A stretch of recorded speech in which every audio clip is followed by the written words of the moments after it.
Bismillahirrahmanirrahim. In this episode, I wanted to discuss the rising cases of people who are suffering from inferiority complex. We have more cases of this today than we ever had before. So the idea that, I'm just not good enough, I'm not beautiful enough, I don't come up to the standards of society, I wish I could have been like him, I wish I could have been like her. The idea that we are constantly undermining ourselves. We suffer from a lack of confidence and we have no respect or no self-esteem. And when you have feelings like this, it's not just the fact that you suffer from a complex, but more than that, you end up having an identity crisis.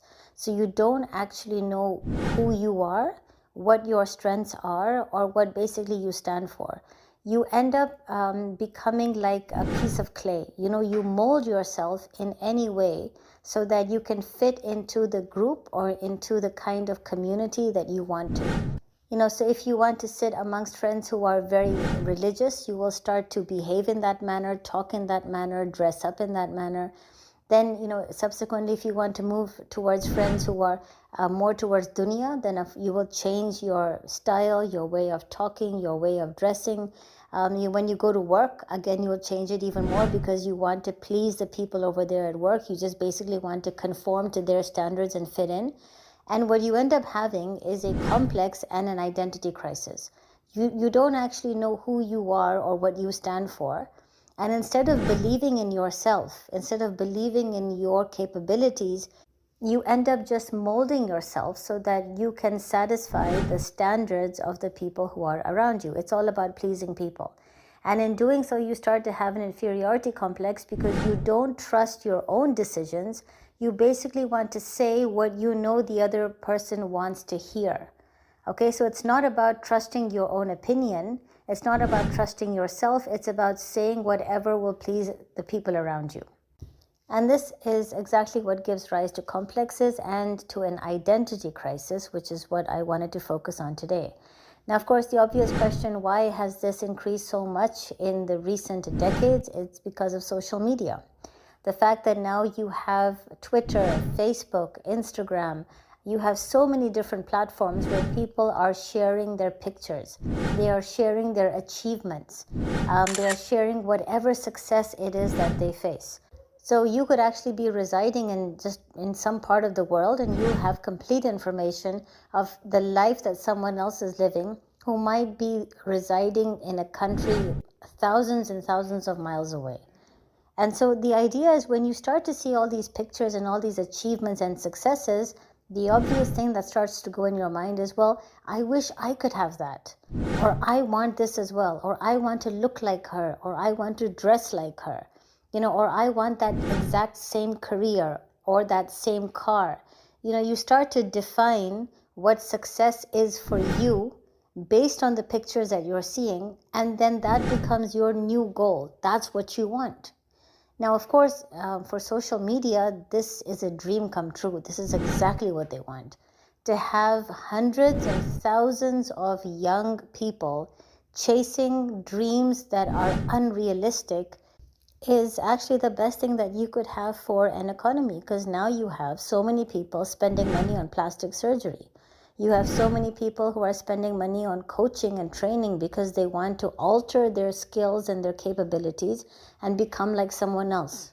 You have people who spend hundreds and thousands of dollars every year because they're changing their entire wardrobe simply with the idea that they want to look like someone else. They want to dress up like or appear like somebody else. And it is this constant chase, this drive for dunya, for materialism, that all stems from complex and from an identity crisis. Because we do not have confidence in who we are, because we don't actually even know who we are, we just want to become like the next best person we see on social media. And the person who we aspire to be keeps changing after every couple of years.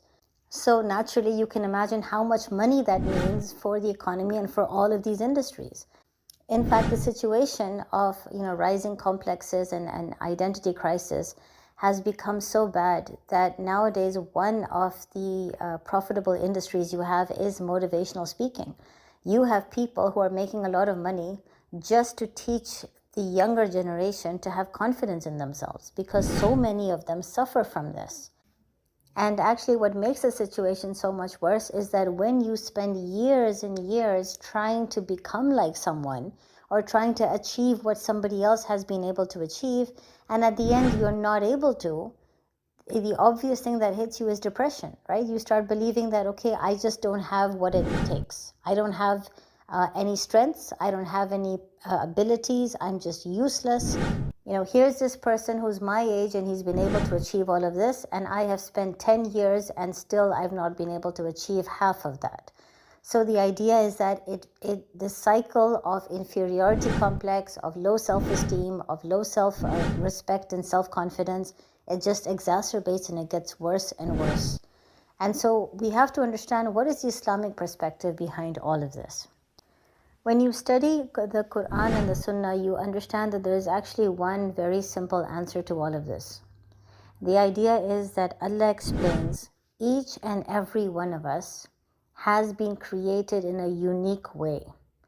Our appearance, our voice, our personality, the fitrah, the nature that Allah has given us at birth, is unique for each and every person. And if you think about this, this is amazing. In billions of people who are living in this world right now, there is nobody who is exactly like you. There is nobody who looks exactly like you, who talks exactly like you, or who has a personality exactly like you. And if Allah wanted to, of course, He could have made us all robots, looking the same, talking the same, dressing the same. But He's created variety because there is beauty in variety. And in that variety, He's made each and every one of us unique in our own sense. In fact, what you realize is that every part of your body, the outside, the appearance, as well as the inside, your personality, every part of you is doing the tasbih of Allah. Now what that means is, if there's a building that has been created by an architect, it's been designed by an architect, and it's a beautiful building and everyone comes and praises the building, you can say that the building is actually doing the tasbih of the architect, because the architect is the one who's made the building, and by looking at the building it just shows what an amazing architect that person actually is. In the same way, your body, the inside and the outside, everything is doing the tasbih of Allah. It is showing how amazing Allah is in terms of His design, how incredibly wise and intelligent the Creator is, because He's created a body that is perfect in every sense, both the outside and the inside. But the unfortunate thing is that while our body is doing the tasbih of Allah, we are busy ignoring this body.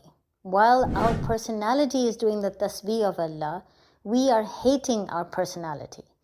While the strength that we have is doing the tasbih of Allah, we are busy trying to chase somebody else's strengths because we undermine our own.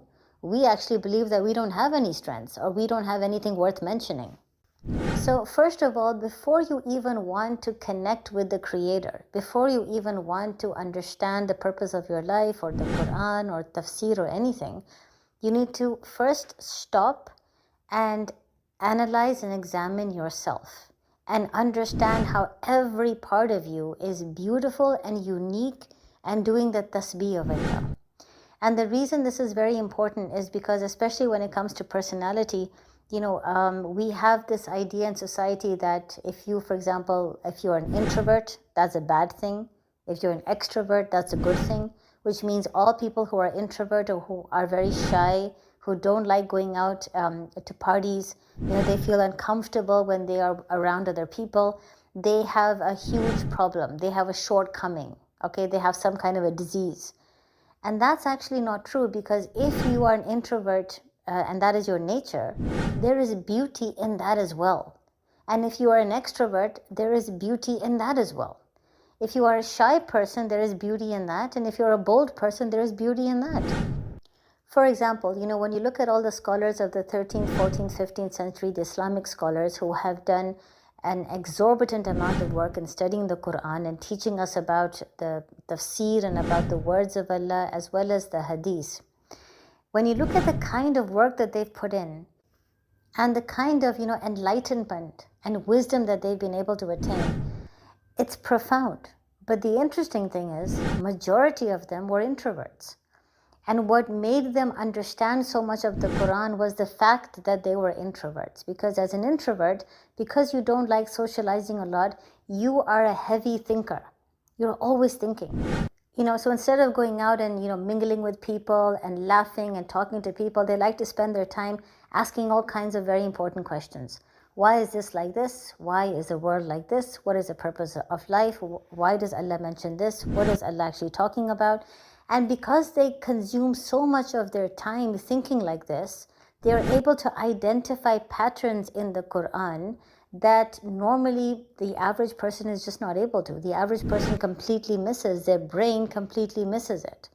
So there is beauty and benefit in being an introvert. But then at the same time, when you look at extroverts who go out and they mingle and they talk and they laugh a lot, they are beneficial in spreading the message of Islam, because when people see them as a representative of Islam, a kind, compassionate, generous person who has a great sense of humor, who's talking to everyone and who's easily mingling around in the crowd, that actually puts a very positive image of Islam. So there's benefit in being an extrovert. Right? And the same way when you look at people who are shy, shyness is often seen as a weakness in society, but these are concepts that the West have transported to us. That's not true. And in certain occasions, in certain times, it is beneficial to be quiet and shy. And in certain occasions, it's beneficial to be bold. So Allah has not put everything into one person. In fact, for each and every person, He has given us slightly different traits. So even if you look at two people who are, let's say, bold and very courageous, they won't be exactly the same. The amount of boldness that they show will not exactly be the same. If you see two people who are introverts, they will not be exactly the same. This is the beauty that Allah has designed, that whatever your personality is, whatever traits you have, which Allah has put inside of you, there is beauty in that. And that is what makes you unique. So based on the overall set of skills or qualities you have, you might not be good at certain jobs, but you will definitely be brilliant at others. You have to figure out what is best for you. Instead of changing yourself to fit society, you should learn to love yourself and your personality so much that society will change and mold itself in order to incorporate you. That is what a true Muslim is. And you can see this as well when you look at the Sahabas. There's Hazrat Umar and Hazrat Abu Bakr, great Sahabas, brilliant caliphs, but very different in nature. Iman was incredibly strong, but personalities were very, very different. Hazrat Umar was known for being loud and aggressive. Hazrat Abu Bakr was known for being very, very calm and peaceful and quiet. Yet they both were brilliant in their own ways. There were certain areas where Hazrat Abu Bakr was incredibly, his personality shined a lot. But there were other areas where you needed some more aggression, like Hazrat Umar. But interestingly, at no point in Islamic history do you see that Hazrat Umar was told that become like Hazrat Abu Bakr. Or Hazrat Abu Bakr was told that you need to become like Hazrat Umar. They both were loved and valued for their personalities, and they both loved the way that Allah had made them. Similarly, when you look at the prophets were not all the same. Hazrat Musa and Hazrat Isa were known for actually being quite aggressive. And on the other hand, Hazrat Ibrahim and Muhammad, peace be upon him, were known for being very, very calm. But at no point do you see that one prophet is being told that you need to start imitating or copying another prophet. They were different in personalities, and there was benefit, there was khair in it. So the first thing that we have to understand is that every aspect of our body, the outside and the inside, every part of us is doing the tasbih of Allah. Whatever it is that you have in terms of the features that you have, the height that you have, the skin color, your voice, your personality, everything has been given to you by Allah. It is what makes you, you. It is what makes you unique. It is what makes you beautiful, because it's all been given to you by the most beautiful thing ever. The most beautiful entity ever, and that is Allah the Almighty. Allah could not have ever created something which is flawed, which is just not good enough. It is not possible for Allah to create someone with absolutely no skills, no abilities, no qualities, basically useless. That's not the way insan was created. If you are ashraful makhluk, if you are the best of Allah's creations, then each and every one of us has a unique set of abilities and qualities that makes us who we are and that makes us beautiful. So it's always beneficial. Take a moment to just examine and analyze yourself. Who are you? What are your abilities? What are your strengths? What are your preferences? And then the idea is not just accepted that, okay, this is what I was given by Allah, but love it, cherish it, see it as a blessing, because this is what makes you so unique. And I'll just end this by sharing one interesting example I have. At one point in my career, I had to interview many people for a teaching position. And, when you're interviewing, you have these basic questions you have to ask them regarding their personal experiences and how qualified they are and the reason that they're applying for this job and so on and so forth. And, all the people who were applying, they knew the questions, they knew exactly how to answer them. They were answering them in the most confident, the best possible way. But there was one question that every time I would ask, they would start stammering or they just wouldn't have an answer. And that is when I would ask them, how would you define yourself? Who are you? And it was complete confusion. And what I realized was that half of them did not even know who they were. So it was a complete identity crisis. And the other half knew who they were, but they were too scared to tell me because they were afraid that if I shared these things about my personality, it might reduce the probability of me getting this job. So if I tell them I'm a shy person, I'm an introvert person, I might not get the job. So they were coming up with these weird ideas, molding their personalities to suit my needs instead of just telling me who they were. And so until we do not correct this identity crisis and, remove all this inferiority complexes that we have about ourselves, as an ummah, we'll never be able to progress. May Allah grant us all forgiveness. May Allah grant us salvation. May Allah make the path of Islam easy for us. And may Allah enable us to propagate the message of Islam.